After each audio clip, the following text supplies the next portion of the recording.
আমি অসম গণ পরিষদ দলে central executive এবং আসাম মাইনরিটি পরিষদের জেনারেল সেক্রেটারি ছিলাম।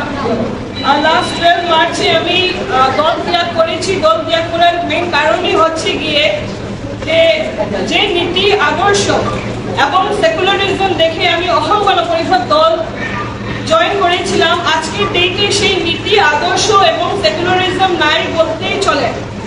কারণ বলতে হবে না, সমস্ত আসামবাসী রাইজে আপনারা দেখতে পাচ্ছেন যে গণপরিষদ দলের আজকে কি পরিস্থিতি। গণপরিষদ দল আজকে ডেটে শুধু নাম মাত্র রয়েছে। অসম গণপরিষদ দলের সভাপতি অতুল বরা ডাঙ্গরিয়ার কোনো ধরনের পাওয়ার ফাংশন নাই। অসম গণ পরিষদ দল আজকে ডেটে বিজেপির কন্ট্রোলে, সেটা আমরা সবাই জানি। অতি দুঃখের কথা, কারণ অসম গণ পরিষদ দল আসামের অঞ্চলে একটা দল ছিল। দীর্ঘ 6 বছরের আন্দোলনের পরে আসামের জনগণের স্বার্থে সেই দলের জন্ম হয়েছিল। কিন্তু আজকে সেই দলের কোনো ধরনের জবাব নাই। সেই দল মুখ বন্ধ করে আজকে বসে আছে।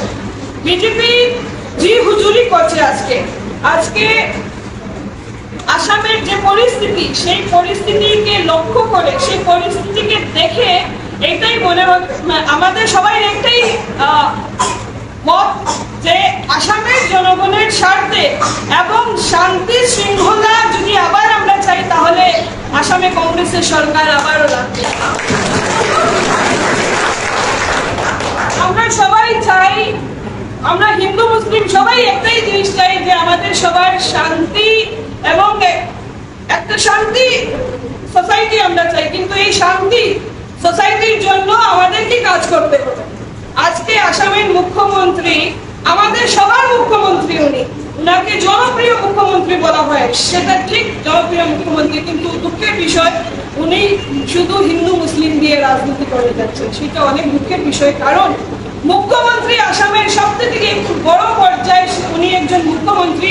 উনি মুসলমানেরও মুখ্যমন্ত্রী, উনি হিন্দু মানুষেরও মুখ্যমন্ত্রী। তাহলে উনার মুখ থেকে যখন মিয়া বলা হয়, আর বিশেষ করে আমি দুঃখ পাই যখন কাছাড় জেলার মুসলমানদেরকে মিয়া বলা হয়, কারণ কাছাড় জেলার